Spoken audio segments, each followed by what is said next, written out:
Queria agradecer a oportunidade. Eu não posso começar a falar sem me justificar aqui, né? Porque a intenção dessa aula era ser uma coisa entre nós aqui da nossa associação local aqui, que o pessoal estava querendo começar a mexer na água, fazer uma correção. Eu tenho alguns vídeos no YouTube onde eu mostro o meu processo e muita gente estava pedindo para fazer alguma aula, um negócio assim para mostrar. Só que eu não tenho formação nenhuma, então essa que é a minha justificativa. Eu não tenho formação nenhuma para falar sobre isso aqui. Eu sou cervejeiro caseiro tem 4 anos, então provavelmente tem gente aqui que faz cerveja há mais tempo, né? Tem muito mais experiência que eu. Talvez saiba mais do que eu sobre isso. Então vocês fiquem à vontade, qualquer coisa que eu falar que não tiver de acordo, vocês podem questionar. A minha referência é única nesse assunto, o único livro que eu li na vida sobre isso é o do John Palmer, Water, e toda essa apresentação é baseada nesse livro. Então não tem várias referências não, é uma referência só que é o livro Water do John Palmer, tá certo? Então é um pouquinho do que eu estudei sobre o tratamento da água que eu uso para fazer a minha. Né? Pode não ser o mais correto o jeito que eu faço, até agora também não se chegou a um consenso do que seria o mais correto. Talvez a gente, com o curso do pessoal da Armada, a gente consiga esclarecer mais alguns pontos. Mas eu estou aqui para trazer o que eu alcancei até hoje de conhecimento sobre esse assunto. Tá? É legal que a gente entenda a água como um quarto ingrediente. Ele é talvez o mais prevalente de todos os ingredientes, 90% da cerveja é água. E a gente investe demais, às vezes, nos outros ingredientes. Né? A gente compra o melhor malte, paga caro, às vezes, num lúpulo, vem lá não sei de onde, né? Gasta igual o Jean não está aqui, o Jean comprou meio quilo de Nelson Salvan, o cara investe, pô, não troca. Aí pô, usa qualquer água, não dá, né? O cara às vezes investe no ingrediente em detrimento do outro.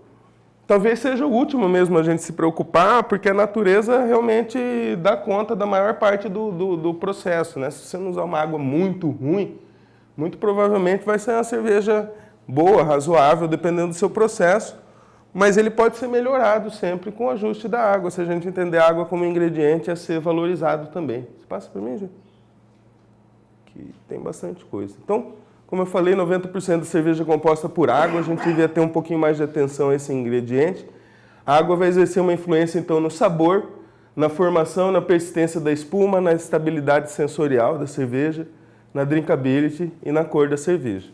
Então, às vezes, você fazer uma mesma receita com 2 águas diferentes, você pode ter um resultado bastante distinto. Tá? Tem uma cervejaria americana que ela fez uma cerveja de trigo repetidas vezes com águas diferentes para fazer esse ajuste, esse acerto. E eles tiveram resultados desde uma pale ale com harsh, com gosto de cinza, com uma secura excessiva, astringência, e outra perfeita com a mesma receita, os mesmos lúpulos, o mesmo processo, só trocando a água. Tá? Isso foi mostrado diversas vezes nos experimentos deles. Tá? Passa para frente, por favor. Então, para o cervejeiro iniciante, é bacana que você garanta uma água potável, sem cloro. Então, para quem está começando realmente usar um filtro bom ou uma água, ou ferver a água, né, para tirar o cloro, já seria suficiente. Muita gente não sabe e faz isso empiricamente, né? Faz para limpar a água, mas a fervura também já diminui o que a gente precisa diminuir da água, que é a alcalinidade. Então a fervura ela é bem interessante, né? O duro é que você tiver a análise da água e ferver ela, aquela análise foi para as cucuias. Mas se é uma água que você usa sem análise, se você não souber ferver ela, seria uma boa pegada já de saída. Quem fazia isso era o Serjão, né? Fervia a cerveja a água na véspera de braçar. Então ele está tirando ali a alcalinidade e dureza da água. Né? A dureza a gente não tem intenção de tirar, mas a alcalinidade sim. E já é um tratamento da água já, né? Ferver ela. Por favor. Não, só falei que eu não. Ah, não, tá vendo? Então, apesar de a água potável sem cloro ser suficiente para a gente fazer cerveja, se a gente conseguir mudar alguns parâmetros dessa água, a gente pode melhorar, né, as questões sensoriais. E não é só a parte do resultado sensorial da cerveja, é do desempenho de tudo, né? É o desempenho da mostura, para a mostura ser eficiente, é o desempenho da fermentação, né? Da levedura na fermentação. Então a gente pode modificar aí a cerveja para deixar do jeito que a gente quer. Manda ver, Gi, por favor. O uso na abraçagem da água ele é bastante extenso. A gente vai tentar restringir essa apresentação ao uso da água e o tratamento da água que a gente vai usar como ingrediente. Mas no processo de produção de cerveja, a gente usa cerca de 5 a 10 vezes o volume de cerveja que a gente vai produzir. Tá? Então, a maior parte dessa água ela é usada na limpeza e quase tudo a gente joga fora. Sei que você tem um sistema de reaproveitamento muito bom, na indústria é assim e em casa também é assim. Então, a maior parte que a gente usa de água que a gente usa para limpar as coisas vai pelo ralo. Então, a gente gasta bastante água, não é um processo ecológico, não precisa servir. E uma boa parte é perdida na evaporação, né? Durante a fervura, aí, se você fizer uma fervura adequada, normalmente você perde um volume bom. Eu costumo levar para fervura 27 litros de mosto e reduz coisa de 4 ou 5 em uma hora, uns 70 minutos, 70 e poucos minutos de fervura. Baixa aí de 4 a 5 litros, né? Vamos lá? Esse uso na abraçagem, quando a gente fala água dura, água mole, água leve, né? A gente está se referindo à quantidade de minerais nessa, basicamente cálcio e magnésio, e esses termos vieram da indústria da limpeza. Tá? Então, a água dura é uma água com uma concentração importante de cálcio e magnésio, que torna essa água difícil de formar espuma com sabões, é difícil de limpar as coisas. Tá? Para você ter uma ideia de como que isso funciona, é só você tomar banho bonito. Tem alguém de bonito aqui? Então, tomar banho bonito assim, você vai, esfrega e o trem não faz espuma, né? Parece que não limpa direito. Então, esse hard, dureza, é que é difícil de criar espuma, de limpar. Então, muitas vezes, historicamente, né, a indústria chegou a tratar a água diferente. Uma água para você usar e uma água para você limpar as coisas, né? Então, a água como ingrediente, que é o foco da nossa apresentação, ela pode ser usada como ingrediente, ser acrescentada na mostura, que é o que a gente está acostumado a fazer, mas a gente ainda pode adicionar água na pré-fervura, na pós-fervura e alguns mais corajosos podem adicionar também na pós-fermentação para corrigir a cerveja. Tá? Na mostura e na pré-fervura, a princípio a água deveria ter o mesmo tratamento que tem na água que você vai usar no início do processo. Agora, essa água pós-fervura e pós-fermentação, normalmente ela tem que ser tratada de uma maneira diferente. Tá? Pós-fervura, eu já vi muitos americanos fazendo, assim, em vídeos que eu assisti, o cara fazer um mosto mais denso, pegar um gelo no fermentador e jogar o mosto ali para aquela diluição chegar na OG que ele quer. Tá? A indústria faz muito isso quando, nos Estados Unidos, por exemplo, tem rótulo, a exigência do que vai no rótulo é muito cobrada. Então, se você diz que a cerveja tem 5,5 de álcool, ela tem que ter 5,5 de álcool. Então, normalmente, eles fazem um mosto mais denso e acerta na pré-fervura ou na pós-fervura para acertar essa OG, dar certinho, exato, o que eles precisam. Tá? Então, ajustar a água seria uma parte importante da melhoria do sabor da cerveja. Tá? A gente, normalmente, usa nas duas primeiras, que é uma coisa mais fácil, mas, né? Pré-fervura, dá para, né? Você chegou lá na pré-fervura, viu que está uma OG alta demais, né? Diluir, dá para diluir. Se você achar que está baixa demais, você ferve um pouco mais, né? E dá para ajustar aí. Tá? Então, dá para adicionar água em outros momentos. Tá? Eu considero a água essa última fronteira. Então, você dominou o processo. Foi o que aconteceu comigo. Em algum momento, você chega, pô, tem alguma coisa que dá para fazer para melhorar? Você está fazendo certinho. Uma hora você faz uma cerveja boa, você fala, pô, fiz uma cerveja legal, né? O processo está dominado. Tem um lugar, dá para ir para algum lugar? Dá, eu acho que é corrigir a água, né? Não é uma coisa do outro mundo. Tem dificuldade no começo, mas a gente usa as planilhas de estimativa, a gente tem disponível aí diversos softwares, né? O Renato vai falar sobre isso também.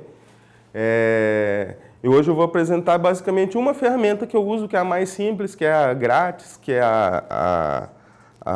em português, a que está mais disponível. Não é a mais completa, ela tem alguns defeitos, mas é ela que eu vou apresentar. Depois o Renato vai falar de alguns outros softwares, né? Então eu acho que essa última fronteira que a gente tem que passar, depois que a gente dominou o processo de produção básico, seria fazer o ajuste da água. Não sei para mim. Quais seriam os parâmetros de interesse para o fabricante de cerveja nas características da água? Basicamente, seria a concentração de cálcio e de magnésio, essas concentrações juntas que determinam o que a gente chama de dureza da água. Tá? Quanto mais cálcio, mais magnésio, mais dura é a água. E a alcalinidade total, que a gente normalmente considera a alcalinidade total na forma de carbonato de cálcio. Mas nas análises que a gente pega de água, ela vem descrita como bicarbonato. Então, às vezes, a gente tem que fazer uma conversão ali, depois eu vou mostrar, né? Uma conta simples, tá? Para fazer essa conversão. São esses 3 parâmetros, basicamente, os mais importantes na composição da nossa água e depois no que a gente vai ter como resultado no mosto, certo? Então, esses 3 parâmetros, eles são mais importantes, que seria a dureza e a alcalinidade, porque eles vão interferir na mostura, no desempenho da atividade enzimática, né? Na fervura e na fermentação. Principalmente na mostura e na fermentação, porque a gente precisa ter uma quantidade mínima, por exemplo, de cálcio para que a levedura trabalhe adequadamente. Por mais que a água tenha cálcio, uma boa parte desse cálcio ela já se perde nesse processo de tamponamento que acontece na mostura que a gente vai falar, tá certo? Os demais sais, o sódio, o cloreto, o sulfato, eles não interferem no processo, não interferem no desempenho da mostura, eles só afetam o sabor. Então, a gente mexe nesses íons, mas sempre buscando o sabor, não a eficiência do processo, como aqueles parâmetros que a gente falou antes, que é o cálcio, o magnésio e o bicarbonato. Tá certo? Aqui a gente vai ajustar mais para a questão sensorial mesmo, certo? Essas concentrações desses íons, elas são medidas em parte por milhão, a maioria das análises vem em parte por milhão, ou em miligramas por litro, que basicamente, geralmente, é a mesma coisa. Tá certo? Então, tanto a dureza como a alcalinidade da água, elas geralmente são expressas em carbonato de cálcio. Então, assim, de uma maneira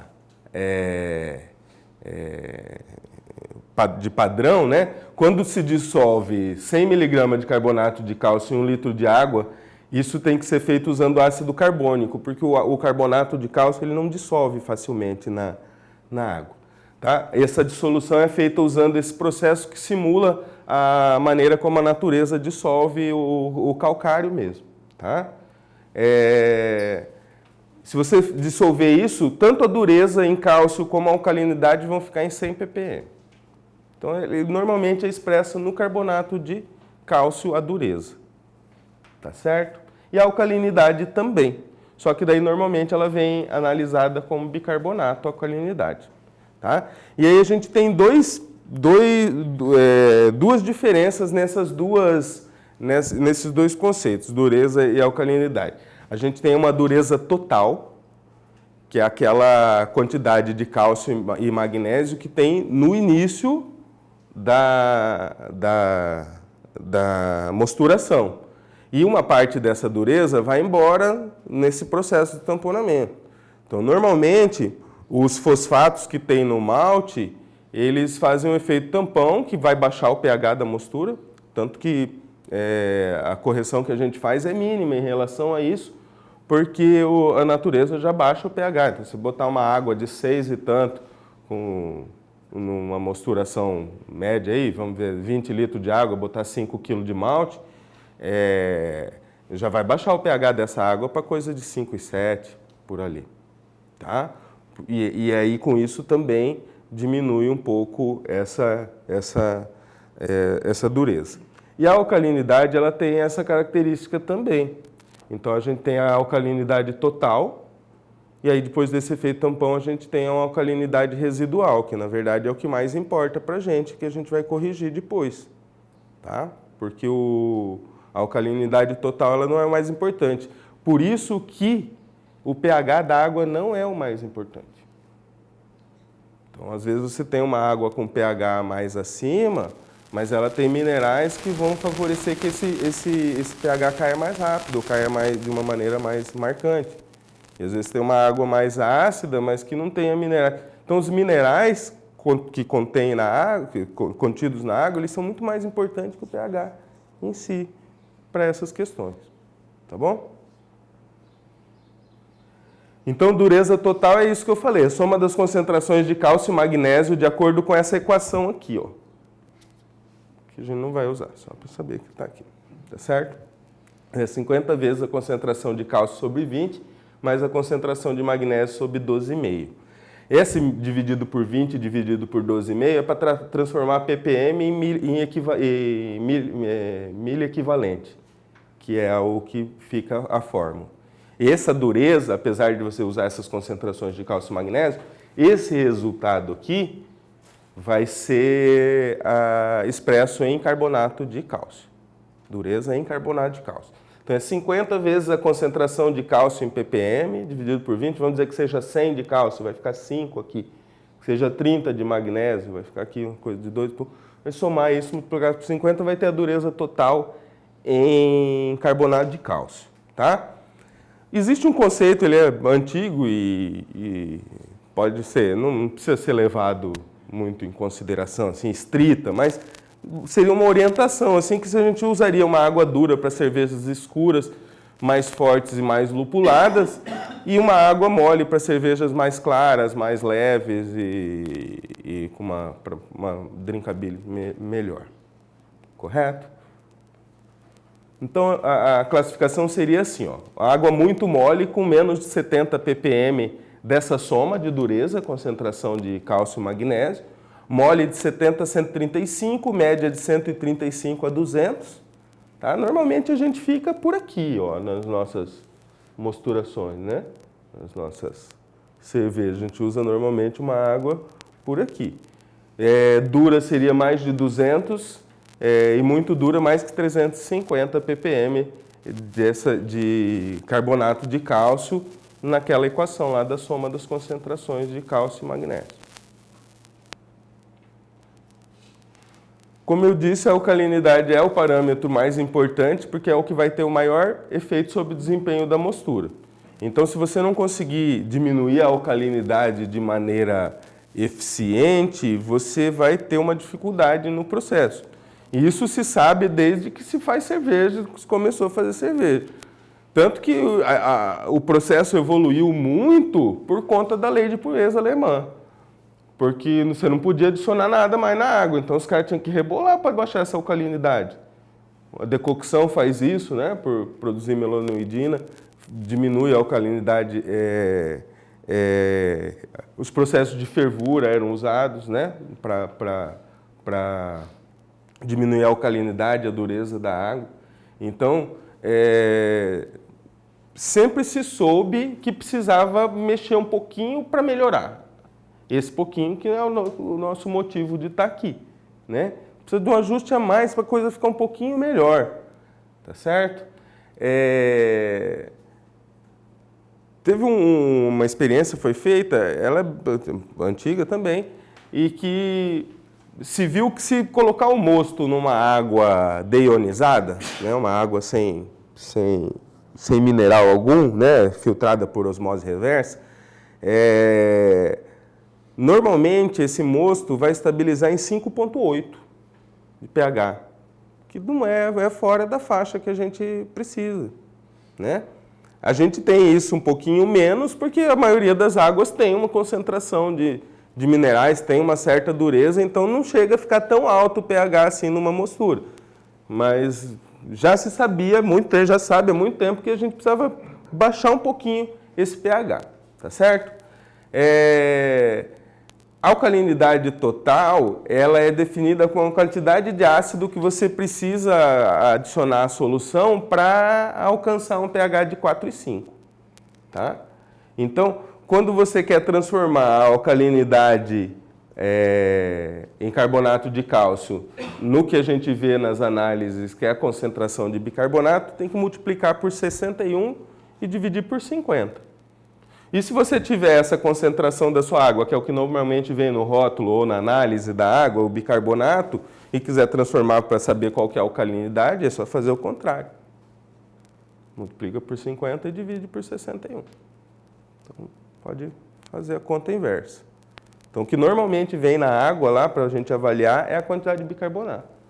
Então, você tem como calcular a alcalinidade em carbonato de cálcio daquela água. Manda ver, Gê. Então, pH. A gente começou a falar do pH. O que é o pH? O pH é o potencial hidrogeniônico e é um índice que mede a acidez, neutralidade e alcalinidade. A escala varia de 0 a 14, sendo 0 a coisa mais ácida que existe, 14 a maior base que existe e 7 seria o pH neutro, tá? Que é o pH da água destilada, ionizada. A alcalinidade residual, ela vai ser diferente dessa alcalinidade total que a gente falou, porque ela é o que vai sobrar depois que o malte for adicionado na água e que os fosfatos que estão presentes no malte fizerem esse efeito tampão. Então, uma boa parte do cálcio vai se ligar a esse fosfato, vai precipitar e essa água vai diminuir o pH, tá certo? Então, os minerais eles vão ter um efeito muito mais significativo da mostura que o pH da água. Foi aquilo que eu adiantei antes, tá? Porque eles incluem esse sistema tampão que é basicamente representado pelo fosfato que tem no malte, tá certo? Tem maltes que têm maior potencial para isso e alguns têm menos, tá? Tem maltes que são acidificados para poder baixar mais o pH, tá? Então, saber o pH da água sem conhecer a quantidade de sais que você tem nessa água, então, pega uma água que você não conhece e mede o pH, não te ajuda muito. Você não sabe quanto de mineral que tem ali que vai ser tamponado, tá? O João Palmer ele faz uma analogia com a bateria do carro. Não adianta você pegar uma bateria, medir a voltagem dela, falar que tem 12 volts ali, e você não sabe quanto tempo ela vai durar. Você não sabe a quantidade de íon que tem ali. Tá? Então, ele faz essa analogia com a bateria. Então, não adianta saber o pH da água sem conhecer a quantidade de sais que você tem nela.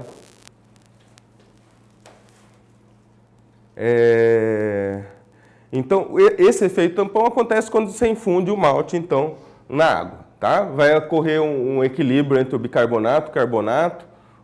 A parte do cálcio vai se ligar a esses fosfatos, né, do malte. E a interação desses dois sistemas tampão com o cálcio e magnésio que vai determinar o pH da mostura.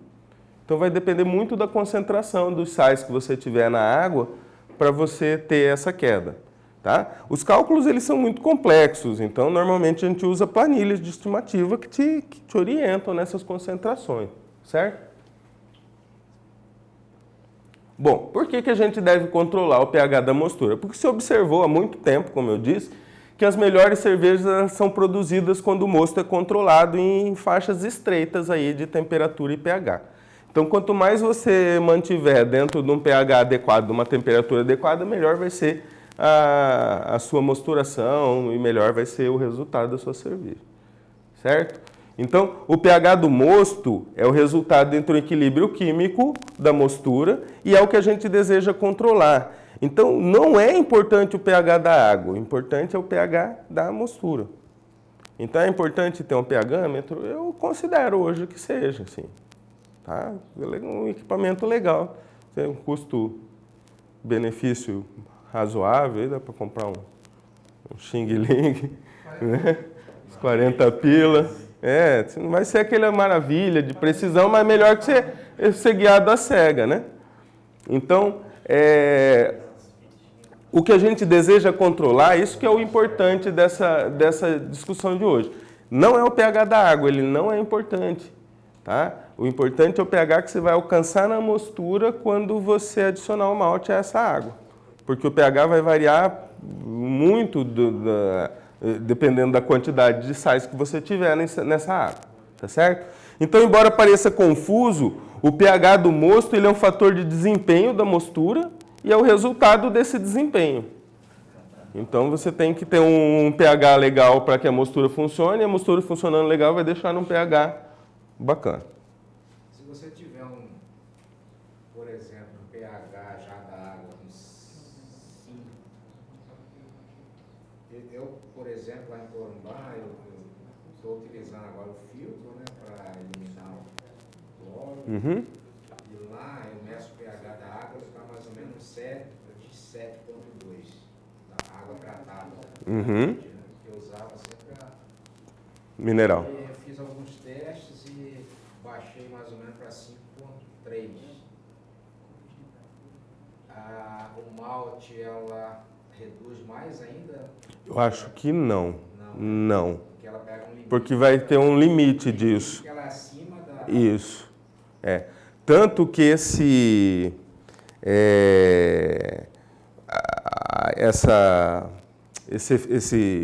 efeito de tampão, ele tem um limite, né? Ou quando o carbonato ou quando o cálcio atinge em torno, acho que é de 1 miliequivalente por litro, para de reduzir. Então, às vezes, já com o pH muito baixo, não faria muita diferença, né? Capaz de subir ainda, porque vai entrar com os carbonatos e os bicarbonatos né? Então, às vezes, faz subir. Então, o ideal é você planejar, você queria os 5,3, né? Planejar o quanto da água vai ser para a mostura chegar no 5,3. Que o 5,3 é o que você quer da mostura, às vezes não necessariamente da água. Não precisa, né? Às vezes está gastando uma quantidade para acidificar água que não precisava, né? Então, o pH ele vai influenciar bastante na questão da atividade enzimática. Assim como a temperatura que você mantém lá numa faixa para privilegiar determinada enzima ali em atividade, se quer uma cerveja mais seca, você vai fazer em temperaturas mais baixas, uma cerveja com corpo maior, temperaturas mais altas, o pH também vai ter isso. Então vai ter um intervalo do que é o ideal, tá? E a gente vai falar sobre isso. E essa atividade enzimática vai determinar a eficiência que você vai ter do seu processo, o resultado da qualidade do seu mosto, vai afetar a sensação de amargor da cerveja, o andar da fermentação, a cor, a transparência, a capacidade de clarificação, o sabor da cerveja. Qual que é o pH ideal da mostura? Essa é uma boa pergunta, diz o João Palmer. Ele faz a pergunta e fala, é uma boa pergunta, né? Aí ele usa algumas fontes aí para tentar chegar a um consenso, né? E aí ele cita esse Textbook of Brewing, que é aquele estudo que eu falei, quando você pega um malte base e faz com água deionizada, você vai alcançar normalmente um pH de cerca de 5,8. Já sabia que esse pH na época, que esse pH não era legal para cerveja, tá? Porque a maioria das enzimas vão apresentar sua maior atividade em um pH menor. Não vai fazer cerveja aqui? Vai. Só que talvez vá custar mais para converter todos os açúcares, talvez tenha um atraso no processo, talvez tenha um prejuízo da qualidade, tá certo? E nessa outra fonte, que é a Technology Brewing and Malting, o pH da mostura, ele mostrou que os melhores resultados de atividade enzimática eram com um pH da mostura entre 5,4 e 5,6 e o pH do mosto final, após a fervura, entre 5,1 e 5,2. Ele demonstrou que os benefícios desse intervalo na mostura seriam encurtamento e otimização da mosturação, porque a enzima vai funcionar numa faixa ideal de atividade, né? A clarificação mais rápida do mosto, um melhor rendimento, melhor estabilidade da cor, melhor fermentação, melhor espuma, resumindo, né? Tem que baixar o pH. Então, seria interessante essa faixa aí de pH. Para a maioria das cervejas, a gente vai ver que algumas mais perto dos 5,4, algumas mais perto dos 5,6. Em teoria, as mais claras um pouco mais para cá, as mais escuras, mais alcalinas, talvez. Né? Essas escuras com malte escuro, normalmente mais stouts, afins, mais perto dos 5,6. Alguns estilos 5,2 se preconiza.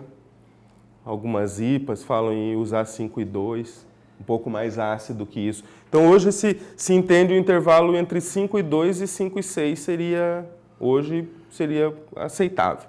Tá? Vocês acham que esse intervalo aqui é muita diferença de acidez? Quanto? Quem sabe? Quanto 5,4 é mais ácido que 5,6? 0,2.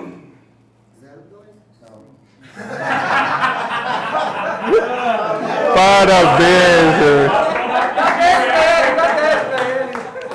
E aí, galera?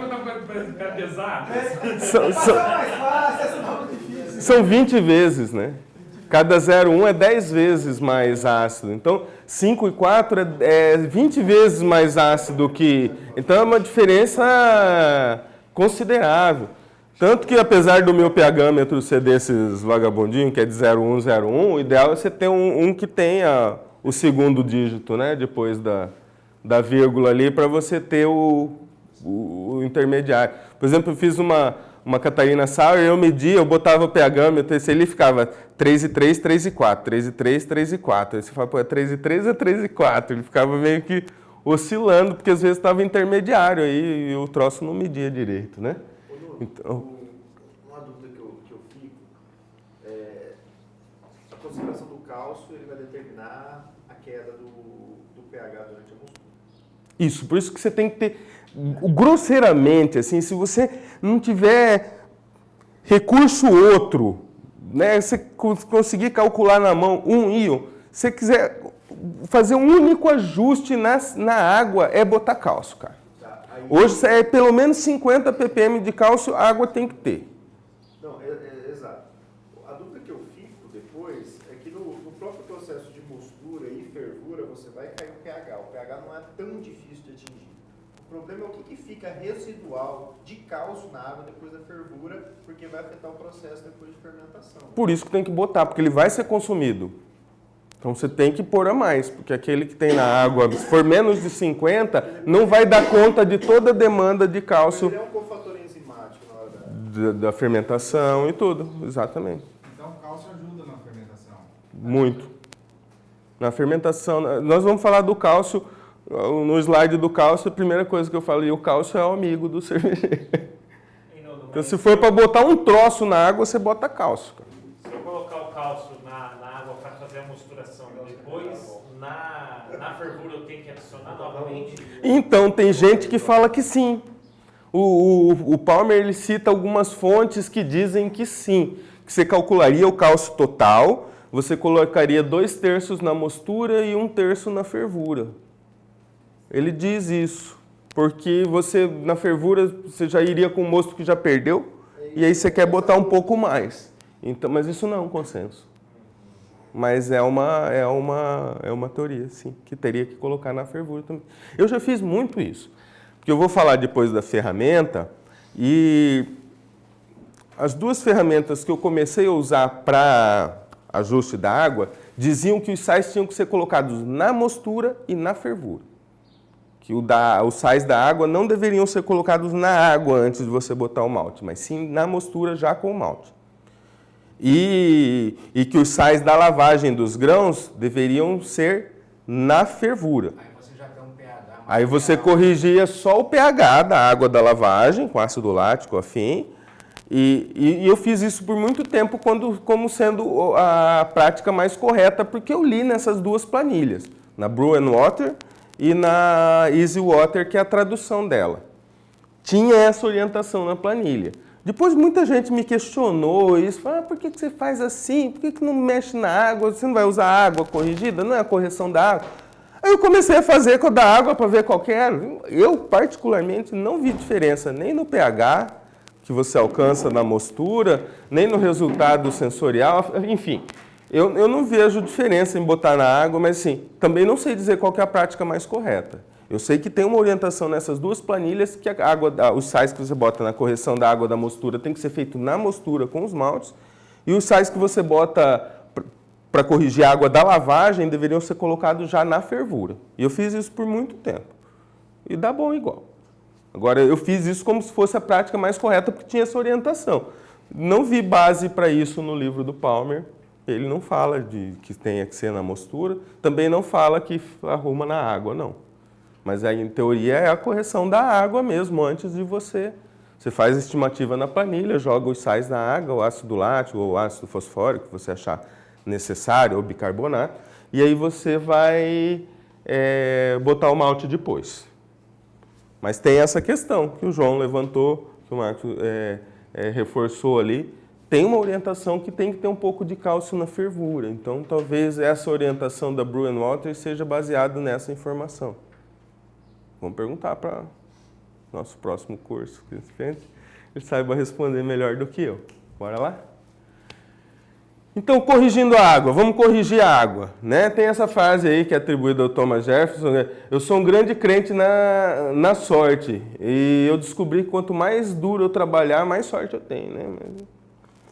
Então, assim, você pode contar com a sorte sempre, né? A natureza fez isso por 7.000 anos para fazer cerveja, você bota o malte lá na água, vai sair um troço para você beber, né? Às vezes vai sair cerveja boa, bacana, você vai fazer um processo legal. Mas você pode dar uma mão para a natureza e tentar você botar as melhores condições para que o melhor resultado aconteça, né? Essa sorte hoje chama sal. Opa! Estragou a cerveja, joga uma breta nela e fala que é... Vai lá. 6 meses depois... Então, o que a gente precisa lembrar na hora de corrigir a água é que a gente vai tentar controlar ou reduzir a alcalinidade, não a dureza. Porque na maioria das vezes o que a gente quer é aumentar a dureza, botar um pouco mais de cálcio lá. Então, normalmente o que a gente faz é tentar aumentar a dureza e diminuir a alcalinidade, tá? A água mais difícil para fabricar cerveja é aquela que é altamente alcalina. Tem umas águas aí com 8,3 de pH, né? O povo acha que é mais saudável para beber, enfim. E essa água seria realmente bem difícil de fazer cerveja com ela, porque ela teria que ser bastante corrigida, tá? Por mais que tenha esse efeito tampão do malte, não é suficiente para baixar, né? Quando você fala, eu dei o exemplo, né?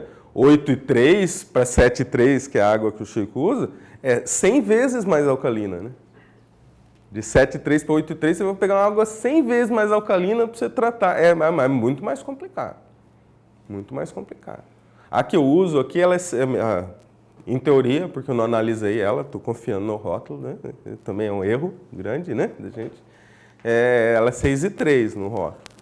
Eu uso ela porque como eu uso a planilha de estimativa, depois eu meço o pH lá e dá mais ou menos compatível, eu tô confiando que seja isso mesmo a água, tá? Mas o Teodoro e o Jerônimo mandaram fazer uma análise da água do Indaiá aí, para dar uma luz para a gente pegar a água da cidade aí. Eu tenho umas análises, eu tenho de 7 poços, de 10 metros a 80. Daqui? Daqui de Dourado. Ah, então é perfeito. E varia, até peguei para olhar, de 5,27 a 7,36. Do mesmo lugar do pH. Não sei se está certo, eu fiz lá na universidade essa tabela aqui e eu não confio muito. Mas o pH foi o mesmo utilizado para todas. Você mandou mudar lamas, né? O que tinha que ver também, o mesmo poço ao longo do tempo. Hã? O mesmo poço ao longo do tempo. Então, eu tenho num tempo zero. Eu peguei todas no mesmo dia e fiz análise. Ah, não, mas deve dar muito diferente. Pela profundidade aqui, dá uma variação muito grande. Por exemplo, o poço mais fundo, que eu me lembre, É que agora tá assim, 1, 2, 3, 4, 5. Mas, por exemplo, ele cita a cidade de Burton, né? Que é a água sulfúrica lá, né? De Burton, que é famosa para fazer IPA, água dura, né? Sulfurosa, enfim. Ele cita que ela variava em concentração de sulfatos, assim, de 250 de sulfato até 800. De pontos diferentes da cidade, de profundidades diferentes. Então, não é inverossímil, é bem... Pois é, então. Enfim, a gente tem que ter pelo menos um rumo, né? Para ir.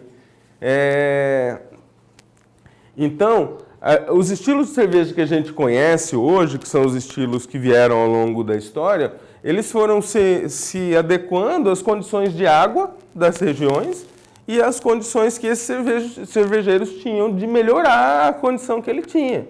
Né? O exemplo clássico vai ser de Pilsen, que os caras fizeram uma cerveja extremamente clara para a época pelas técnicas de decocção, a técnica de decocção, na verdade, ela é uma tentativa de, na época, o mais aproximado de você fazer um controle de rampa de temperatura, né? Porque fervendo, você sabe quanto que é, botou naquela quantidade, aquela temperatura que você vai alcançar. Então, era uma maneira de padronizar a rampa de temperatura e já fazia essa redução da alcalinidade, tá certo? Era uma água leve, uma água mole, que favorecia essa cerveja com essas características. Ao contrário das IPAs de Burton lá, que eram uma água extremamente dura e tal. Só que assim, o Palmer não recomenda também, vou fazer uma IPA, então vou tentar reconstruir a água de Burton. Eu já tentei fazer isso, todo cervejeiro já fez. Né? Mas ele não recomenda, porque provavelmente lá naquela época eles também tratavam aquela água para modificar ela do que era ela e não usavam ela daquele jeito. Então, é uma soma das duas coisas, a água que você tem e o recurso que você tem para modificar essa água. Como que a gente reduz a alcalinidade da água? Então, a gente tem diversas maneiras de reduzir a alcalinidade da água, e eu vou falar das 3 mais simples. Tá? A com maior impacto e talvez mais simples de fazer é diluir com água deionizada. O negócio é o custo, né, de fazer. Né? Filtrar por osmose reversa, a quantidade de água precisa diluir. Né? Mas diluindo com água deionizada, você vai baixar tanto a dureza como a alcalinidade. Bruno, existe uma zeólita, você já ouviu falar nesse filtro, até onde pesquisando, a gente usa na indústria, é a aniônica e catiônica. Uhum. Ela, no mundo hoje, se sabe que é o melhor filtro que tem, né? Que ela vai puxar ferro da água, flúor e mercúrio, tira tudo. Só que ela altera um pouco o pH. Existe também um bastão magnético também que ele puxa o ferro, só que porém ele joga a alcalinidade lá em cima e quebra a dureza da água. Esses outros minerais, eles têm um impacto. No livro o Palmer cita do ferro e tudo. Mas perto dos outros dois lá, que interferem mais no pH, que é o cálcio e o magnésio, eles acabam meio desprezíveis, assim. Então, acho que, apesar de mudar um pouco o pH, talvez a dureza não interferisse, né? Se não parar cálcio e magnésio, a dureza da água é a mesma. Então, tem um bastão lá e cai por terra. Ele quebra a dureza, realmente. Uhum. Só que a alcalinidade vai lá para 9. Ah, entendi. Tem que estudar mais. Ver que eu também não sei te dizer, de verdade. Outro que eu falei é a fervura, que quando você aquece a água, mesmo antes de ferver, ela já diminui a alcalinidade, tá? Diminui a alcalinidade, diminui a dureza. Então, aquecendo a água, você já tem uma diminuição da alcalinidade considerável, assim. A hora que a água começa a ferver, você já baixou coisa de 1/5, 1/6 da alcalinidade. Tá? E se você ferver por 1 hora, você vai chegar a 1/6 da alcalinidade. Esse filtro simples, meu filtro lá é um que tira impurezas e 2 de carvão ativado. Isso por si só não interfere em nada, né? Não, só biologicamente, só limpar mesmo, né?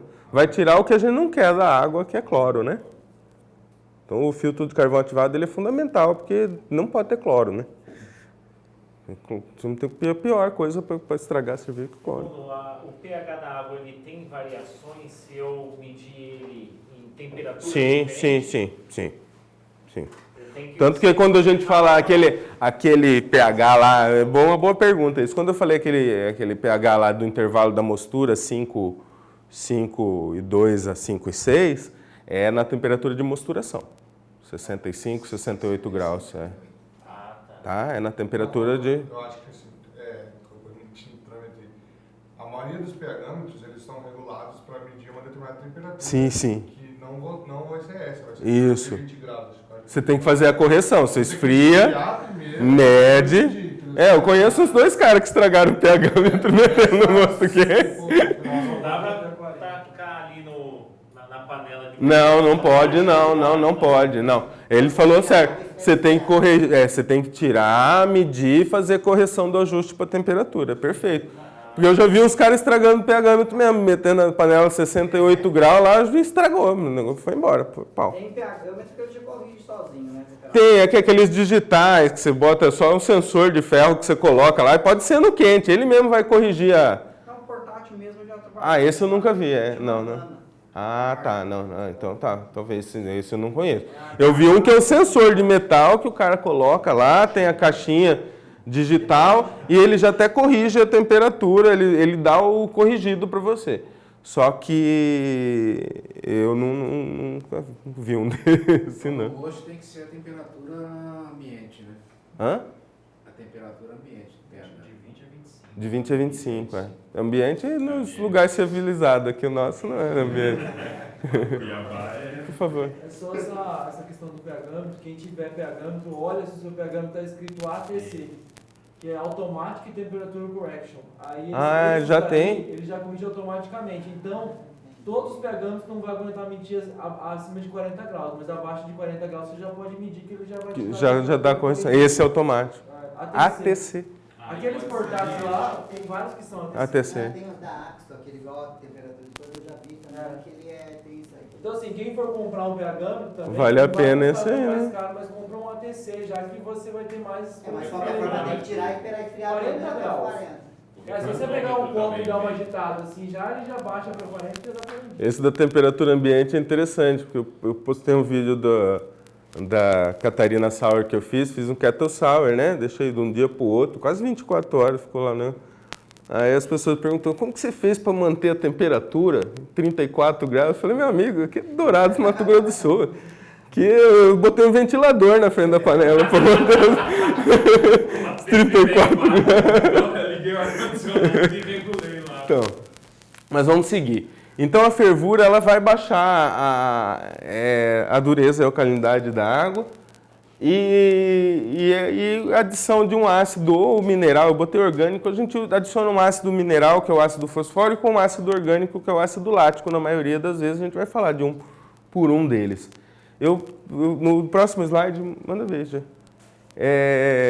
Tem aqui uma água pré-fervura e pós-fervura, é a água que está lá como água de Munique.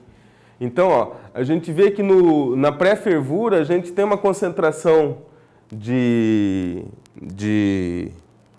bicarbonato, que se a gente fizer aquela conta lá, multiplicar por 50, dividir por 61, você vai achar a alcalinidade total em carbonato de cálcio. Tá? Olha o tanto que cai na pós-fervura. E essa aqui não é uma fervura longa, essa aqui é uma fervura de coisa de 15 minutos. Já baixa isso aí.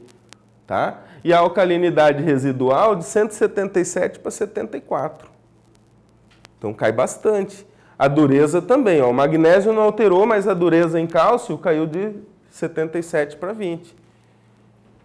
Então com a fervura você consegue amolecer a água e baixar a alcalinidade residual consideravelmente. Beleza? Então, para casos como eu não tenho pH, não tenho nada, se eu quero fazer uma lager, só dar uma pré-fervura nela já ajuda bastante. Só que assim, não é uma pré-fervura e deixar decantar, né? Que ela vai sedimentar um pouco. Então, fazer isso na noite anterior, como o Sérgio fazia com as dele lá. Deixar ferver na noite anterior, troca de panela manda ver, a água está mais mole. Fazer uma pilsen, negócio. Porque vai ficar o sedimento lá, se você misturar, é capaz de dissolver de novo. Ô, Nuno, desculpa a pergunta aí, mas meio básica mesmo. A dureza total, você colocou que ela vai mole, dura, ela respeita essa conta ou é o número direto ali como tá? Não, eu falei que baixou porque o magnésio estava intacto ali, 17 ficou 17. É aquela conta, 50 vezes a concentração de cálcio sobre 20, mais a concentração de magnésio sobre 12,1. É que o de magnésio não mudou. E o do cálcio baixou, na conta a dureza total vai baixar também. Certo? Qualquer um do cálcio ou magnésio que baixar, a dureza diminui, porque aquela conta lá vai baixar os fatores dela, né? Os ácidos minerais, tem dois, os primeiros lá que eu citei, que são ácidos muito fortes e que a gente não usa para corrigir cerveja. O risco muito grande, impacto no sabor, né? Então, ácido clorídrico e ácido fúrico já foram testados, pode ter certeza, não serve para fazer cerveja. E se usa muito ácido fosfórico, tá? É o ácido de escolha de muitos cervejeiros, tá? Porque ele tem impacto mínimo sobre o sabor. De todos os ácidos que se usa na cerveja, é o que menos impacta no sabor, tá? Mas ele tem um risco de precipitação do cálcio se você não baixar suficientemente o pH.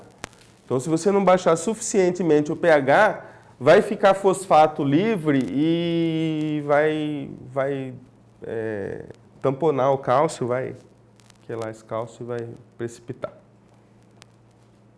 Beleza? E os ácidos orgânicos, a gente usa o ácido lático, tá? Ele é parte importante de alguns estilos, né? Que a gente falou, aí, as ácidas, elas têm ácido lático como parte importante da sua característica. E ele pode ser usado para acidificação da água, é o ácido que eu uso. É mais fácil de achar, tem disponível, assim, você compra em loja de laticínio, que fazer leite, essas coisas. Ele tem um sabor característico de acidez leve, que é a assinatura de alguns alimentos, né? Aquele gosto que você tem característico do iogurte, do chucrute, aquele gosto característico é o ácido lático, tá? O ácido acético, ele até pode ser usado, mas ele tem a característica de sabor que é desejável só em alguns estilos, né? Tanto que em alguns estilos você usa bactérias que produzem o ácido acético para dar a característica sensorial dessa cerveja. Normalmente é pediococo que usa, cara, para produzir ácido acético, né? Depende. Breta produz, né? A Breta produz se tiver oxigênio ou nas lâminas, lá nas coisas, eles acreditam que também tem um pouco da cetobacter. Cetobacter, então são bactérias aí que vão trazer algum... Então, se você adicionar isso na cerveja, provavelmente vai te dar um off-flavor, né? A não ser que seja nesse estilo, numa quantidade muito pequena, aí uma cerveja, uma Brett Saison, um negócio assim, tá? E o ácido cítrico, ele pode ser usado também, mas ele também traz um sabor que desaconselha seu uso, tá certo?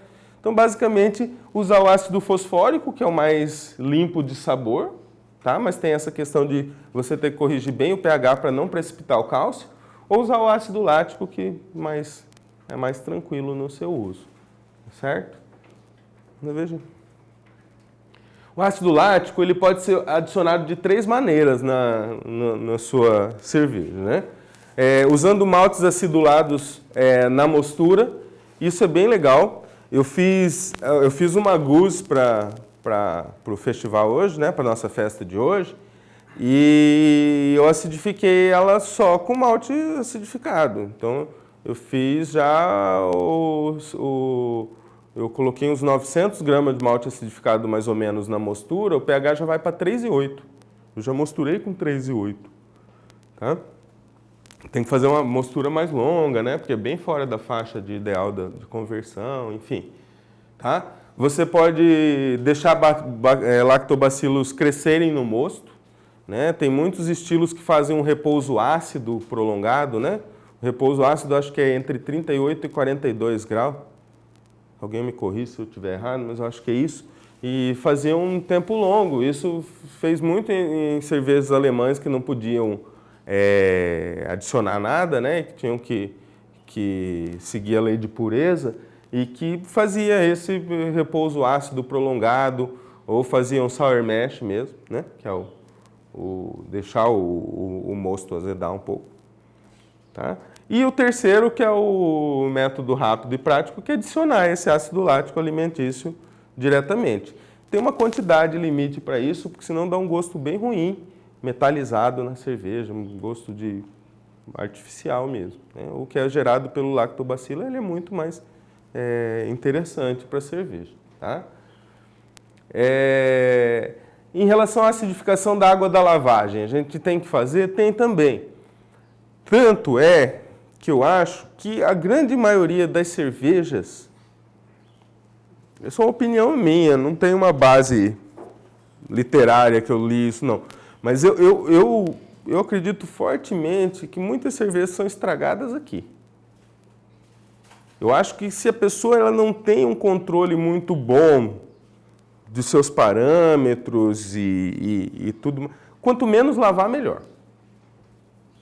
Porque daí você conta que o malte vai fazer todo o efeito tampão dele ali. Então, se você tiver uma panelona grande, fazer um single vessel e investir um pouquinho mais em malte para compensar a perda de eficiência, é sempre mais interessante. Quanto mais você lava, mais chance você tem de estragar a sua cerveja. Então, se você quer lavar para aumentar a eficiência e o processo ficar mais barato, é bacana corrigir a água da lavagem, sim. Tá? Então, se a água da lavagem for alcalina, você vai extrair tanino, você vai extrair silicato, cinza da casca, então vai trazer um sabor desagradável, tá? Se observa que quando o pH chega perto de 5,8 ou passa de 5,8, esses compostos que são gerados podem estragar o sabor da cerveja. Então, naquele teste lá da água deionizada, se fizesse uma mostura com aquela água e lavasse com aquela água, provavelmente ia ficar uma cerveja com risco de estar ruim, entendeu? Se você corrigir, por exemplo, você vai usar 40, 45 litros de água, você faz a correção. Aí você faz a mostura e na lavagem usar aquela mesma água que você fez a correção. Não seria ideal? O Jerônimo faz isso, ele corrige o volume todo, sim. É que assim, às vezes você vai corrigir essa água toda e o pH dela não vai chegar só no sal. Vai contar que a mostura vai chegar no mosto. Então, às vezes, a da lavagem você tem que corrigir o pH um pouquinho mais, porque não vai ter o mosto ali, né? Não, mas só estou falando, por exemplo. E a hora que ela cair lá, o tampão ali também já foi lavado, uma boa parte. Então, não vai ter o mesmo efeito. Mas basicamente, Chico, se tiver... A água tem que ter essa característica aqui, menor que isso aqui. Quanto mais perto da pH da mostura, melhor. Você fez um pH de mostura lá de 5,4. Você mediu a água da lavagem, está com o seu 7,3 lá, tentar chegar no 5,4. Não, porque quando eu faço, já faço toda. Já corrigi tudo, já na 5,4. Então, essa questão aí da extração de taninos, somente se a água estiver irregular, tiver com pH muito alto. Muito alto, ou uma temperatura muito alta também, ou muito baixa também. Lavar demais também, quando uma densidade, ó, se você lavar demais também, ó, e a densidade atingir menos de 0,08 aqui, também vai ficar ruim. Então, a regra geral é essa aqui, ó. Chegou em 5,8 de pH, chegou na densidade dessa, você para de lavar e aguenta a perda de eficiência lá. Se não deu o que você quis, corrige na próxima. Mas seria interessante, então, não lavar o ideal. Sim. Eu tenho essa opinião minha formada que assim, quanto menos você lavar, melhor. Você tem uma qualidade melhor. Eu acho. Eu estava colocando aqui depois que eu mudei Pro single vessel. E eu comecei tentando tirar 40, né? Quer saber? Vou baixar minha produção para 20 a 30 e vou usar água total. Melhorou a qualidade da cerveja. Melhora. Eu acho que muita gente estraga a cerveja na hora de lavar. Melhorou a qualidade, apesar de você perde um pouquinho no rendimento. Eu tive uma diferença muito grande das minhas cervejas quando eu fazia um bate-sparge para quando eu comecei a fazer o fly-sparge com recirculação. Eu perdi muita qualidade da cerveja, eu achei.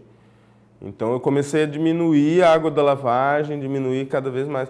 Porque eu acho que no bate-sparge você acaba que faz uma coisa mais homogênea ali do que a recirculação ali. Hoje eu já calculo um a mais de malte ali, né, para dar Uma eficiência ali, né? Uns 10%. Mas a qualidade não se compara. Eu tenho. Eu não faço porque minhas panelas não comportam. Eu faço com uma lavagem. Mas antes eu fazia, por exemplo, 14 litros na mostura e 20 na lavagem. Hoje eu faço 20 na mostura e 14 na lavagem. Eu inverti um pouco. A recirculação contínua também interfere nessa questão? Interfere, sim, eu acho. Porque eu faço tanto a recirculação contínua quanto a lavagem natural. Ah, eu acho assim, quanto menos você mexer no negócio lá... Os americanos fazem no cooler lá, cara. Fecha o cooler lá, bota o malte lá, tampa ali e ali deixa. Cara, quanto você menos mexer, eu acho que é melhor. Eu acho. Menos mexer, menos lavar, melhor. É uma opinião minha, não é verdade universal. Só uma pergunta, só para ver. Tem uma parte de o pessoal fala de proporção, pensando no João Ângelo e até no meu método, que é um guiado que eu tô lá, eu faço com 13 e vou lavar com 2, só para dar o volume da fervura. Então a lavagem é mínima. Tem um negócio de 4:1, se você passar dessa proporção, a extração se for assim, nem um single vessel acaba estando fora dessa proporção. Não, olha assim, ó. Eu vi um estudo que é daquela Brau Academy, Matheus Aredes, né? Tem uma apresentação dele, um vídeo e uma aula que ele apresenta, que eles fizeram a comparação. Eles pegaram essa proporção que o Palmer tornou famosa lá no How to Brew, que é 2,6 litros por quilo de malte. E eles fizeram os braçagens com essa proporção, aí eles foram aumentando a proporção. A eficiência aumenta até 4 por litro, depois ela estabiliza. Não é que não vai ficar ruim depois de 4 por litro, então não. Mas 4 por litro é mais eficiente na extração que 2,6. Todas as minhas mosturações é 4 por 1. Todas. A maioria das minhas também. Eu falo 20 litros, é para 5 quilos normalmente. Então eu tenho calculado essa proporção do Matheus lá. Tanto que é a dificuldade quando você quer fazer uma cerveja um pouco mais... De alta densidade, né? Posso colocar 2 pontos, opinião também. Eu acho essa questão do sparging aí, por exemplo, o que eu faço? Como as nossas águas aqui de Dourados também, acredito que seja muito igual a nossa lá de Campo Grande, é muito, muito, muito leve, ela não tem suporte nenhum de poder de estabilização. Então, assim, a água, só para uma contextualização, a água deionizada tem pH 8. Só que qualquer 1 miligrama que você colocar de carbonato lá, ou 1 miligrama de ácido lá, você vai baixar ela para 1 ou vai subir ela para 14, porque ela não tem nada para suportar. Então, assim, isso daí é uma coisa, essa questão do pH, como o mundo está falando, acho que não tem tanta importância. O problema do sparge é que você tirou todos os fosfatos que estavam tampando você lavou. Isso. O que eu faço? Eu pego sem olhar. Se eu vou fazer uma lavagem com 20 litros, eu pego 3, 4 ml de ácido lático naquela água, jogo e faço essa lavagem. Então, assim, se ele ficar sem pH ali, se ele ficar 5, 5.1, 4.5, não vai fazer diferença nenhuma. O importante é você não deixar chegar a 6 para não extrair. Para não extrair, isso também. Isso também. daí é um ponto. Essa questão dos litros aí, tem que sempre pensar alguma coisa. Se você vai fazer só malte pilsen, a gente tem os nossos malte pilsen com alto poder diastático, porque ele é feito para cerveja de massa, que tem 40% de adjunto. Então ele tem 40% a mais do que ele precisaria para fazer uma cerveja. Então se é 2,7, se você colocar 40% a mais de água, ele vai estar com poder diastático excelente ainda. Se você fizer uma cerveja que tem muito malte especial, você tem que dar uma olhada no poder diastático total da sua cerveja para você diluir, senão a sua conversão vai demorar muito tempo, né? Então, assim, tudo depende, entendeu? Se você vai fazer uma RIS, porque assim, eu vejo se você tirar a capacidade de você fazer sparging como uma regra, você limita muito numa cerveja de high gravity que você vai fazer e tal, você vai perder muita eficiência. Aí você vai ferver 2 horas, você vai ter que colocar água lá depois, em vez de estar aproveitando o que você tem de coisa. De açúcar mesmo, do malte, né? Verdade. Muito bom. Então essa do sparging é uma boa discussão, né? mas não é da minha apresentação, outra galera que vai apresentar isso. E adicionando a alcalinidade. Mas estou falando o tempo todo aqui que tem que baixar a alcalinidade. Quando que você vai aumentar a alcalinidade? Numa cerveja escura. Uma cerveja escura que você quis fazer com uma água dura. Aí você meteu carbonato de cálcio. Carbonato de cálcio não, mentira. A gente nunca bota carbonato de cálcio na cerveja.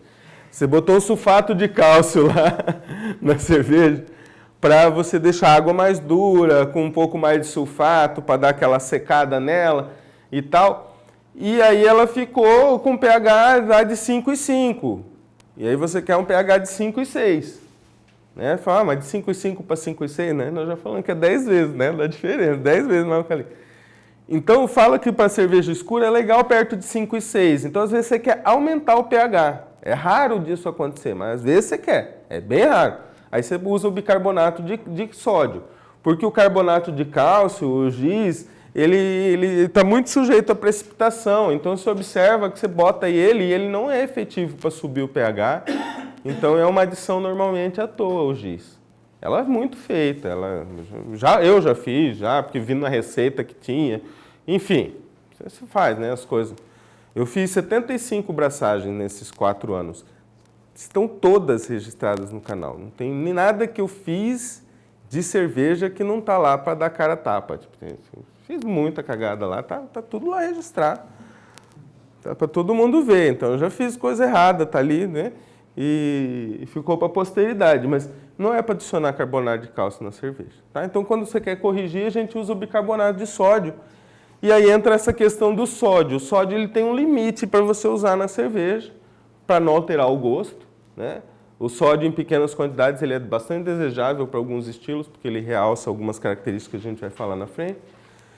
E a planilha que eu uso mais comumente, assim, ela não leva em conta a adição de sódio, que é essa que eu vou apresentar para vocês. Então, quando eu vou usar sódio na cerveja, eu normalmente uso outra ferramenta para calcular, que é o Beer-Smith mesmo. Tá? Pode passar. E ajustar a água para o estilo, que é o que normalmente as pessoas querem, né? Falam em corrigir a água, quero corrigir uma água para fazer uma APA legal, quero corrigir uma água para fazer uma Pilsen legal, uma Lager bacana, né? Então, é uma parte das mais difíceis de elaborar uma receita, porque assim, as variáveis são maiores, inclusive, que a que você tem nas variáveis de uma receita. Né? Você vai fazer uma Pilsen, você tem lá o perfil mais ou menos do malte que você vai usar, do lúpulo que você vai usar. Tá? Na água você pode fazer muita coisa, né? Então você pode fazer uma água mais leve, mais ácida, mais alcalina, enfim. Tá? Então não existe uma única água perfeita para um estilo específico. E aqui ele reforça que não deveria usar essas águas de referência das cidades famosas, suas cervejas, porque provavelmente essas águas também eram modificadas. Né? De qualquer maneira, de uma maneira grosseira, tirando os detalhes que nós vamos falar ali de cada sal, a meta é aquilo que a gente falou ali. Na temperatura de 68, aí já corrigida na medida, um pH entre 5,2 e 5,6. Tiver nesse intervalo já é um bom começo, porque daí você tem a ideia que a parte da alcalinidade tá correta, que é o que vai mais influenciar na atividade enzimática, na eficiência da fermentação, enfim, no resultado final da cerveja. E aí, para corrigir a água, a gente... Manda ver. Isso. O passo 1 é comprar o medidor de pH, né? Para você ter uma ideia, você está indo no rumo correto, se aquela água realmente, a análise dela está correta, né? Você vai estimar na planilha, você tem a água que você pôs lá, depois você mede lá para conferir, tá? E aí você tem esses sais disponíveis para você corrigir a água, tá certo? O cálcio, os íons, na verdade, cálcio, magnésio, bicarbonato, cloreto, sulfato, tá? Então, cada um deles vai ter suas características e é isso que nós vamos falar agora. Tá? Pode passar aí. Então, o cálcio ele é o amigo do cervejeiro. Tá? Ele é dos íons o que tem menor impacto no sabor da cerveja, mas ele vai influenciar nos parâmetros mais importantes aí do seu processo. Ele é o principal mecanismo para a queda do pH, porque ele vai se ligar aos fosfatos do malte, vai precipitar e vai diminuir aí a alcalinidade. Ele vai proteger, estabilizar e promover a atividade enzimática das amilases. Tá? Ele vai ajudar na coagulação de proteína, na formação do trube, precipitação de oxalato, metabolismo da levedura e floculação dessas leveduras. Então vai promover clarificação, né? Quanto mais cálcio, maior a chance de ter uma cerveja clarinha, tá? Melhor conversão dos açúcares, tá? Melhor controle da alcalinidade. Então, o cálcio só tem coisa boa. Não está aqui porque cortou. Eu fiz a apresentação num outro aplicativo, passei por PowerPoint e não vi que tinha ficado assim. Tem lá o valor ideal de cálcio, né? O mínimo de cálcio é 50. Então, grosseiramente, entre 50, 150, até 200 ppm de cálcio. O mínimo é 50. Não se deveria fazer cerveja com menos de 50 de cálcio. Tá? E se ultrapassar? Vai ser dura a água. Tem água com 350 de soma de cálcio e magnésio. O magnésio é limitado até 30. Então, a grande maioria da dureza é em cálcio mesmo. Então, tem águas duras de 250, 350 ppm de cálcio. Assim, o ideal para a maioria dos estilos, o Palmer recomenda entre 50 e 150. Isso vai dar no caso, uma cerveja mais encorpada, no caso. Se você trabalhar com água muito dura. Não necessariamente. Ela vai ter essas características da água mais dura de ser mais apropriada para cervejas mais fortes, mais escuras, né? Volta lá, Gê. Isso. Isso. Além desse valor de intervalo normal, 50, 150, a gente tem que lembrar que o cálcio ele pode ser adicionado de duas formas. Ou cloreto de cálcio, ou sulfato de cálcio, que é o gesso. Tá? Aí, a gente vai escolher um ou outro, dependendo das características que você quer, para o cloreto ou para o sulfato, que a gente vai falar lá na frente. Manda ver, gente. Adicionado o magnésio, ele é o segundo sal mais importante, que também contribui para a dureza. Ele é adicionado sob a forma de sal de Epsom, que é o sulfato de magnésio. Então, toda vez que você adicionar o magnésio, você vai estar contribuindo para a carga de sulfato. Então, você vai estar deixando essa cerveja mais destacada nas características do lúpulo, do amargor, tá? Por causa do sulfato. A gente vai falar do sulfato para frente. Mas sempre que você adicionar magnésio, você vai estar contribuindo um pouco para a carga de sulfato. Então, se você quer uma cerveja com pouco sulfato, provavelmente você vai ter que fazer uma cerveja também menos magnésio. Tá? Qual que é a importância do magnésio? Fundamental que ele é reconhecido como um nutriente importantíssimo, extremamente necessário para a levedura, para a atividade da levedura na fermentação. Então, contribui muito para a fermentação. Então, a faixa ideal aí, que está aqui escrita aqui, é 10 a 30. Ideal entre 10 e 30. Então, pelo menos 10 de magnésio tem que ter. Aquela análise da água ali de Munique que eu mostrei antes tinha 17, né? Ali no meio do caminho. Tá? Não pode passar de 30, porque o excesso contribui com um amargor desagradável. Tá? Dá um gosto ruim na cerveja.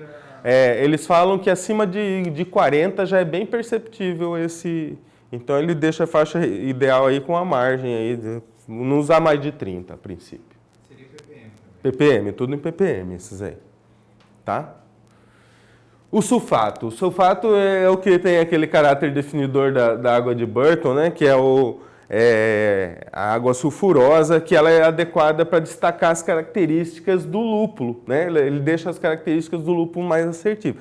Não é que você vai perceber mais amargo, tá? Mas ele dependendo da quantidade, sim, mas nas quantidades adequadas ele vai contribuir para um paladar mais seco e um amargor mais redondo, assim, um amargor mais adequado, com menos harsh. Então, ele melhora a qualidade do amargor. Tá? Ele não vai só destacar o amargor, ele vai destacar o aroma do lúpulo, ele vai arredondar esse sabor do lúpulo, desde que nas quantidades adequadas. Tá? A faixa considerada ótima para cervejas não amargas seria de 10 a 50, para cervejas pouco amargas de 50 a 150 e cervejas amargas até 250. Mais de 250 também fica ruim a cerveja.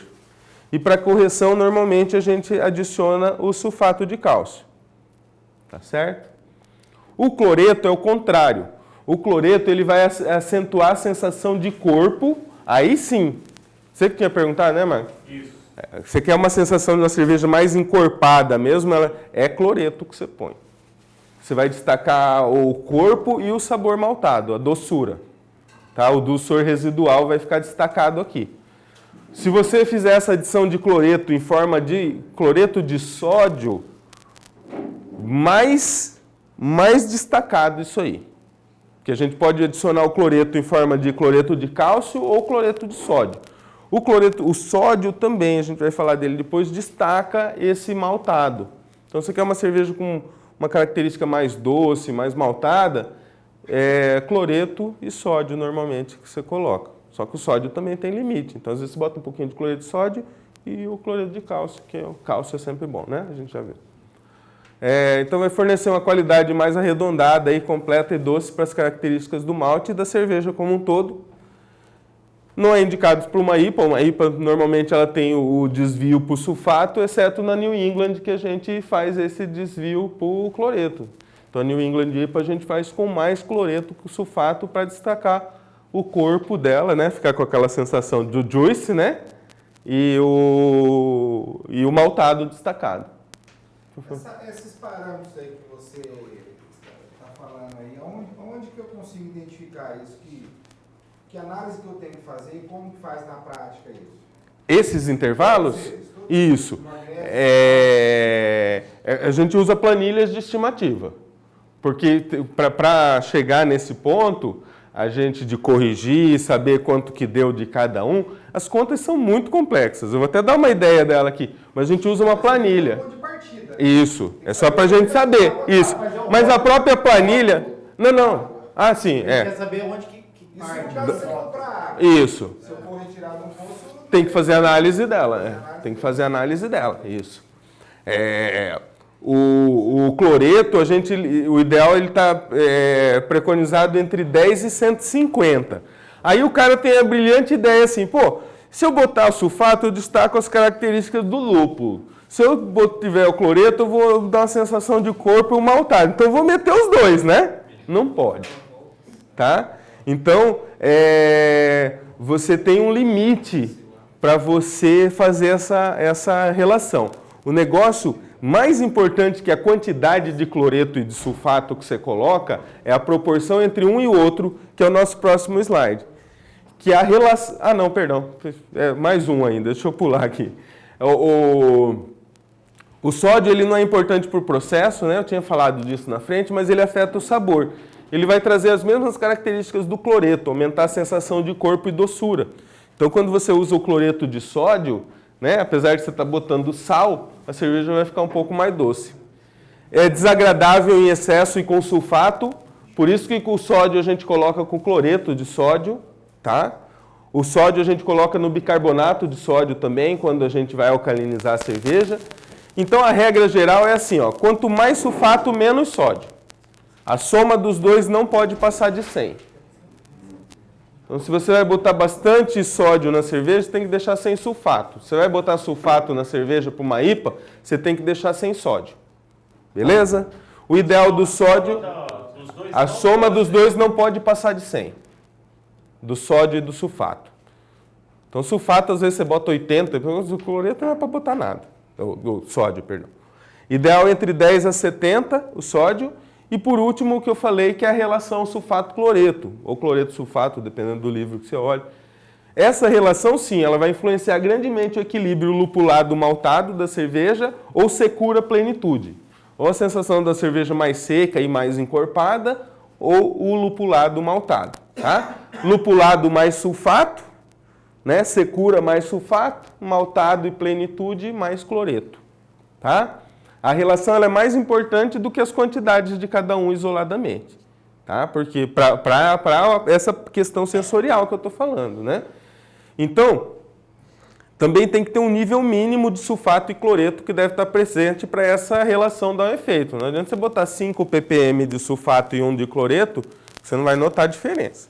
Então tem que ter um mínimo deles, né, entre 50 e 150 na soma, para que você perceba essa relação. Níveis elevados de ambas, que é aquela ideia maravilhosa, né, do cara falar, então vou socar tudo, vou socar cloreto, vou socar, tá? Dá um sabor mineral, de minério, que se diz, e um harsh. Então, é um ou é outro, tá? Então, como faz esse ajuste? A gente vê a composição da água, tem que ter análise da composição de água, você tem que ter uma calculadora, uma balança de precisão para pesar os sais, e usar essa fórmula simples aqui, que eu vou passar as próximas 2 horas explicando vocês como que é. Que aqui a quantidade de sal que você vai usar é a concentração final que você quer. Não. A gente usa uma planilha para isso, que eu vou ter que fechar a apresentação e abrir aqui, só para mostrar para vocês. Eu posso só voltar num Sempre? parâmetro ali que, quando você falou ali do magnésio, né? Que Isso. o ideal é de 10 a 30 ppm. Isso. Tem uma tabela, não sei se muita gente aqui usa, que é a tabela do John Palmer por estilo de água, né? Uhum. E tem muitos estilos aqui que ele trabalha com magnésio de 0 a 10.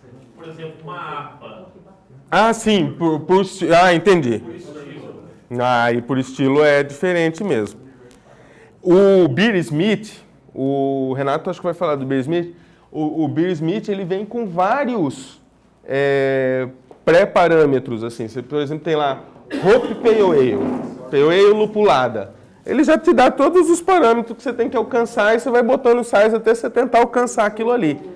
Essa planilha que eu vou mostrar para vocês é a mais simples dela.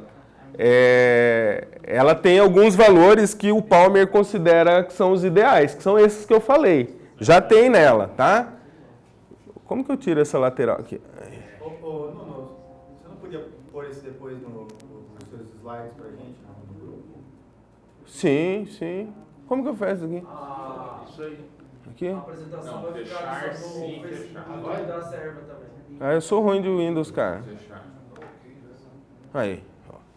Então, essa planilha aqui... Ué, é o contrário a rolagem aqui, peraí. Ela chama Easy Water Calculator, tá? A planilha. A tradução foi como que é o nome dele lá? O Bode, o Daniel Bode, que fez a tradução da Brewing Water para isso aí. Então, olha ali. Aqui a gente bota o perfil. Isso aqui está disponível. Você bota Easy Water Calculator, você cai num site e baixa ele de graça. Aqui, ó, o profile é o perfil da sua água. Então, essa aqui é a água primavera que eu compro ali na distribuidora. Ela tem 11 de cálcio, 3 de magnésio, 3 de sódio, quase 0 de cloreto, quase 0 de sulfato e isso aqui de bicarbonato. A planilha ainda te dá a opção de você mudar aqui. Se você quiser alcalinidade, para botar alcalinidade, você põe, tá? Mas como a minha água ela vem, como se diz, dita em bicarbonato, eu marco o bicarbonato e boto o valor ali. Aqui eu coloco o volume de água que eu vou usar na mostura. Por exemplo, 20 litros na mostura. E aqui eu boto o volume que eu vou usar na lavagem dos grãos. Por exemplo, 14. Eu basicamente uso 34 litros de água. Aí eu levo 27 para fervura. Levo 21 para o fermentador e envaso 19,5, 19. Então, basicamente, esse é o volume que eu uso. Tá? Aqui... você tem que botar o grist de malte, porque faz diferença, né? Nós vimos que faz diferença. Vamos fazer uma Pale Ale aqui. Então vamos botar aqui 4 kg de Pilsen, de Pale Ale e meio quilo de cristal aí. Vou deixar aqui. Caramelo, tá? Já dá uma Pale Ale mais ou menos, né? Olha o pH que a gente atinge se a gente não tiver nenhum sal.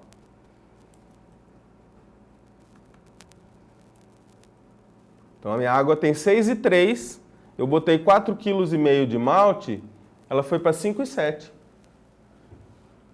Só que está fora do intervalo. Então só de botar 4,5 kg de malte Pale Ale e esse meio quilo de caramelo lá, já baixou para 5,7. Era 4? Era 6,3. 6,3. Não tem aqui, não vai lá em cima na análise. Oh, meu Deus, eu apanho para rolar isso aqui. Ao contrário, peraí. Então, ó, aqui não tem o pH, mas ela é 6,3 que eu sei, né? Aqui você bota só os parâmetros da alcalinidade. Aí fica assim a água com o malte, estimativa de como que ela vai ficar depois que eu botar aqueles 4,5 kg de malte. Só que a água está com quanto de sódio lá? 11. Eu preciso de pelo menos 50, falei para vocês, né? Olha como que está o perfil dessa água agora. Ó. O primeiro lá do cálcio está com 12, eu precisava de 50 a 150, ele dá vermelho lá. Ó. O magnésio eu precisava de 10 a 30, está em 4. Sulfato entre 50 e 350 está em 0. Então, eu vou mexendo nesses parâmetros aí. Então, eu faço assim, por exemplo, deixa eu voltar lá. O que eu quero? Eu quero uma Pale Ale. Pale Ale eu quero destacar um amargor mais bacana nela. Então, eu vou botar mais sulfato que cloreto. Então, eu vou começar a ajustar pelo sulfato de cálcio. Vamos testar aqui, eu vou botar 3 gramas aqui. A hora que eu boto os 3 gramas, ele já me bota lá embaixo que tem 2 e 1 que eu tenho que botar na lavagem. Se eu tivesse usado volumes iguais, por exemplo, 17 e 17, ia ser os mesmos valores. Tá? Como eu fiz 20 e 14, é 3 e 2 e 1. Tá certo? Mas eu cheguei em 46, está pouco lá, tá vendo? Então eu vou botar 3,5. Ó, ficou com 50 de cálcio. Tá? O magnésio eu posso adicionar em sulfato de magnésio aqui. Vamos botar 1 grama de sulfato de magnésio. Não deu ainda. O mínimo de 10 lá. Vou botar 1,5. Ele ficou num magnésio de 11 aqui. Já temos nutrientes suficientes para levedura aqui. Já temos cálcio mínimo aqui para uma cerveja leve, menos dura, né? E a gente ficou com uma relação cloreto-sulfato aqui de 0, porque tem 120 de sulfato para 0 de cloreto, que também não é desejável. Então a gente precisa um pouquinho mais de cálcio aqui, ó. Tem uma sobra de cálcio, a gente coloca em cloreto aqui, ó. Vamos tentar uns 2 gramas de cloreto aqui. Ó, vai para uma relação de 0,3 aqui, ó. Coisa de 3 para 1. 3 para 1 de sulfato para cloreto é uma boa proporção para uma Pale Ale ou para uma IPA. 3 vezes mais sulfato que cloreto. Se fosse uma cerveja maltada, ia procurar uns 3 vezes mais cloreto que sulfato. Então aqui, ó, eu já alcancei os níveis aqui, ó. Dá para calcular a dureza aqui. Você tinha perguntado, né, João? Pega esse cálcio e divide por 20. Soma com esse 11 dividido por 12,1. Multiplica por 50, você vai ter a dureza em carbonato de cálcio. Tá? Você tem uma relação sulfato-cloreto aqui favorável, 3 para 1 de sulfato, que vai destacar o amargor da cerveja. Você tem um mínimo de magnésio aqui para ser. E ele entrou em todos os intervalos aqui, ó, tá vendo? Ficou tudo verdinho. Se você olhar mais para baixo, ele te dá das cidades lá. Ó. Por exemplo, se eu quisesse fazer uma água igual de Burton, eu tinha que meter cálcio lá até chegar em 370, 350 isso aqui, ó. Magnésio até 24, sódio até 40. Só que o sódio ele aparece aqui, mas nessa planilha, se vocês olharem, não tem onde adicionar ele aqui, ó. Mas olha só.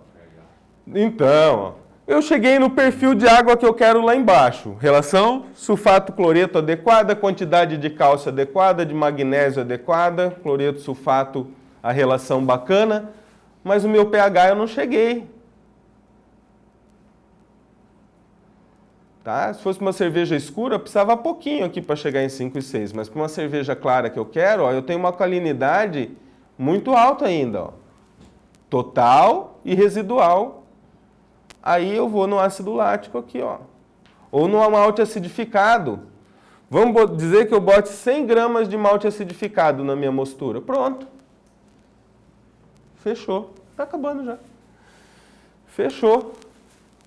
Tá? Eu não tenho malte acidificado, eu quero corrigir com ácido lático. Vamos ver se uns 2 ml aqui chega. Perfeito lá. Então o que eu vou adicionar na minha água? 3 gramas e meio de sulfato de cálcio, 2 de cloreto de cálcio, 1,5 de sulfato de magnésio e 2 de ácido lático. Aí na lavagem dos grãos eu vou adicionar isso aqui na água e o ácido lático da lavagem dos grãos, essa aqui não calcula também, eu calculo no Beer Smith, que é a correção da lavagem. Proporcional ao volume de água também, o ácido lático? Não, na verdade é desproporcional, porque da água da lavagem você vai usar mais, porque você não tem o malte para baixar. Proporcionalmente, a da água da lavagem você usa um pouco mais. Então, provavelmente, eu vou usar na da lavagem uns 2,5, 3. Beleza? Acho que era isso que eu tinha para hoje, gente. Ô, Nuno, ali no caso, ali, em relação ao cloreto e sulfato ali, na tabela ficou com mais de 100 ppm, né? Não, ali eu acho que era o sódio. Ah, não. Então, é o sódio com sulfato que não pode ficar mais de 100. O sódio com sulfato. O sódio com sulfato que não pode ficar mais de 100. Ah, tá. É que aqui a gente não adicionou nada, né? Ficou mais de 100, né? Mas foi de sulfato só. Foi só no sulfato. É. Essa cerveja eu não adicionaria sódio a ela, entendeu?